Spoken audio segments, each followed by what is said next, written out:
अच्छा, तो आज हमारे पास टॉपिक है माइटोकॉन्ड्रिया। आज हम माइटोकॉन्ड्रिया के बारे में पढ़ेंगे। ओके, सबसे पहले जो हम माइटोकॉन्ड्रिया के लिए हम सबसे पहले इसकी डिस्कवरी के बारे में बात करते हैं कि ये हमारे पास सबसे पहले किसने डिस्कवर किया था। इसको सबसे पहले हमारे पास ऑल्टमैन ने डिस्कवर किया था। ओके, इसको सबसे पहले हमारे पास ऑल्टमैन ने डिस्कवर किया था। और कब डिस्कवर किया था? हमारे पास 1890 में डिस्कवर किया था। और किसके तौर पर हमारे पास डिस्कवर किया था? एक अर्गेनेली के तौर पर हमारे पास डिस्कवर किया था। ओके, सबसे पहले इसको हमारे पास ऑल्टमैन ने डिस्कवर किया 1890 में हैज अर्गेनेली। और फिर इसको हमारे पास क्या कहा? इसको हमारे पास उसने कहा था कि माइटोकॉन्ड्रिया, हमारे पास नेम यूज हुआ था इसके लिए बायोब्लास्ट। ओके, सबसे पहले हमारे पास इसको बायोब्लास्ट कहा गया था। लेकिन फिर 1898 में हमारे पास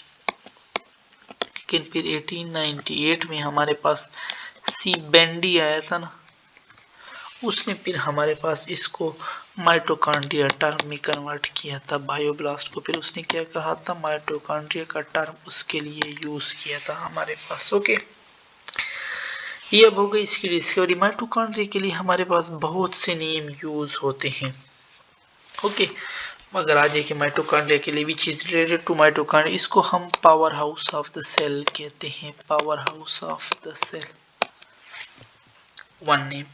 इसको हम एटीपी मिल इन सेल कहते हैं। ATP mill in a cell, ये नेम भी हम इसके लिए यूज करते हैं। इसके लिए हम यूज करते हैं cell within a cell. Okay, जैसे हम राइबोसोम के लिए क्या यूज कर रहे थे? Organelle within organelle. Mitochondria के लिए हम यूज करते हैं cell within a cell. इसके लिए हम यूज करते हैं सेल फ्यूरेंस। ओके, इसके लिए हम यूज करते हैं स्टोरेज बैटरीज। एनर्जी स्टोर करते हैं ना, स्टोरेज बैटरीज हम इनके लिए यूज करते हैं। इनके लिए हम यूज करते हैं मोस्ट बिजी ऑर्गेनेली इन सेल। मोस्ट बिजी ऑर्गेनेली इन सेल। हम इसके लिए यूज करते हैं मोस्ट एक्टिव ऑर्गेनेली इन सेल।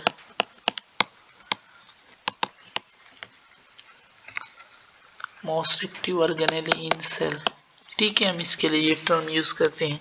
हम इसके लिए यूज करते हैं semi autonomous organelle.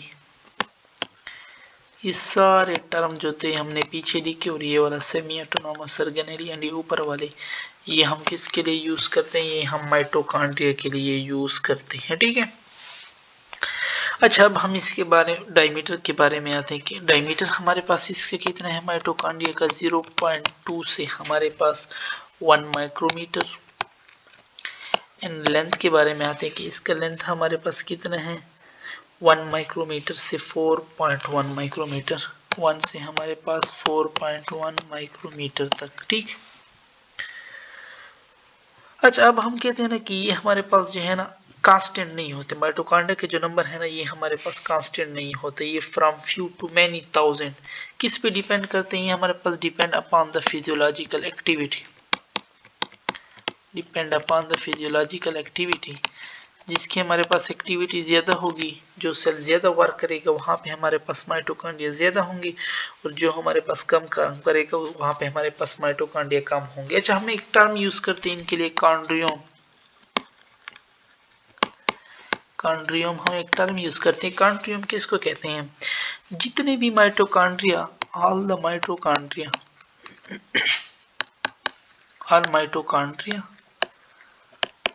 Present in a cell.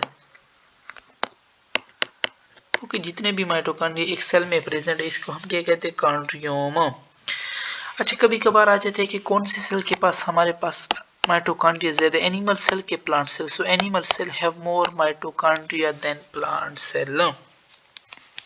Okay, हम अब आते हैं इसके स्ट्रक्चर के बारे में।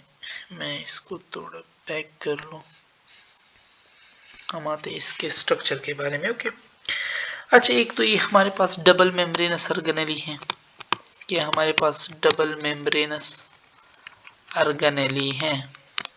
ओके, फर्स्ट पॉइंट ये हमारे पास के एक डबल मेम्ब्रेनस ऑर्गेनेली है। ऊपर वाला मेम्ब्रेन तो हमारे पास इसका स्मूथ होता है, जबकि इनर मेम्ब्रेन में हमारे पास क्या होते हैं, इनफोल्डेड स्ट्रक्चर होते हैं। ओके, और इस इनफोल्डेड स्ट्रक्चर को हम फिर क्या कहते हैं, इन इनफोल्डेड स्ट्रक्चर को हम क्रिस्टाई कहते हैं।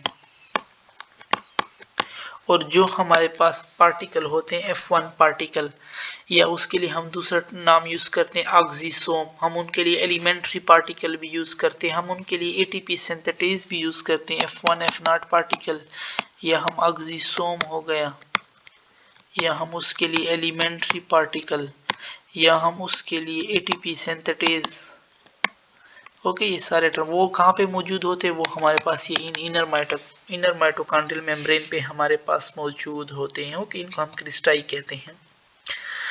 अच्छा, हमारे पास आ सकता है कि अगर हम माइटोकॉन्ड्रिया के आउटर मेम्ब्रेन को रिमूव कर दें तो फिर हम माइटोकॉन्ड्रिया के लिए क्या टर्म यूज करते हैं। अगर हम if we remove the outer membrane of mitochondria then we use a term known as mitoplast. So हम इसके लिए क्या यूज करते हैं, माइटोप्लास्ट। अगर हम माइटोकॉन्ड्रिया का आउटर मेम्ब्रेन हटा लें तो हम इसके लिए एक टर्म यूज करते हैं, इसको हम क्या कहते हैं, माइटोप्लास्ट।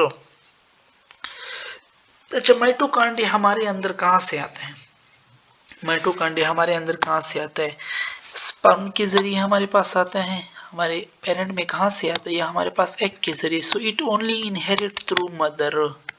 माइटोकॉन्ड्रिया जो ना वो हमारे पास सिर्फ और सिर्फ मदर के जरिए हमारे पास आता है। ओके, अच्छा, अब हमारे पास इसका इनर स्ट्रक्चर था मैट्रिक्स। मैट्रिक्स में हमारे पास इसका अपना इंजाइम होंगे, अपने डीएनए, अपने कोएंजाइम, दैट्स व्हाई अपने राइबोसोम। इसलिए हम फिर इसको क्या कहते हैं, सेमी ऑटोनोमस ऑर्गेनेली, कि ये अपने आप के लिए एटीपी वगैरह तैयार कर सकते हैं ना। सो इसलिए हम इसको सेल्फ रेप्लिकेटिंग ऑर्गेनेली, अपने लिए ये चीजें हमारे पास तैयार कर सकते हैं।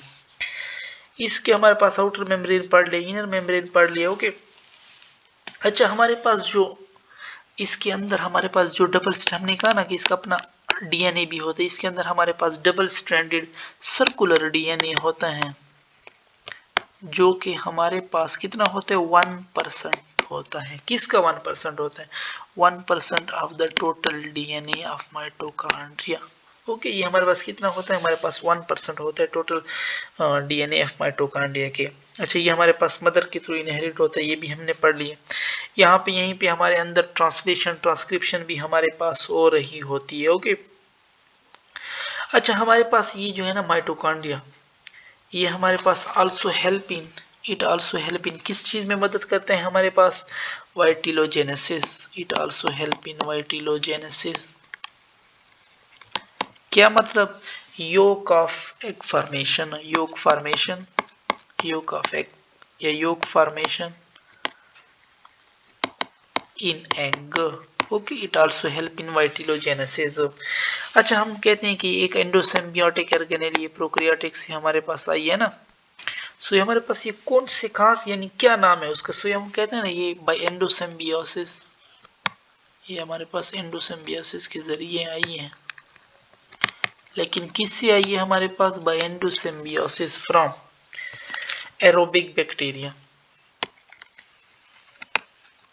लेकिन क्या नाम था एरोबिक बैक्टीरिया का, पर्पल सर्फल बैक्टीरिया। ठीक, ये भी आपसे पूछ सकते हैं कि कौन से बैक्टीरिया से आई थी, एरोबिक बैक्टीरिया, या नाम पूछ ले कि कौन सा ना बैक्टीरिया था हमारे पास, so that is purple sulphur bacteria. Okay, यहाँ पे हमारे पास एटीपी फॉर्मेशन होती है, इसलिए हम इसको power house of the cell, पीछे हमने इसके नाम पढ़े। सो इट्स अबाउट, जितनी डिस्कशन थी हमारे पास माइटोकॉन्ड्रिया के बारे में थी। इंशाल्लाह फिर हम अपने नेक्स्ट वीडियो में जो ना इससे आगे टॉपिक है प्लास्टिड, इंशाल्लाह फिर उसके बारे में पढ़ेंगे। ओके।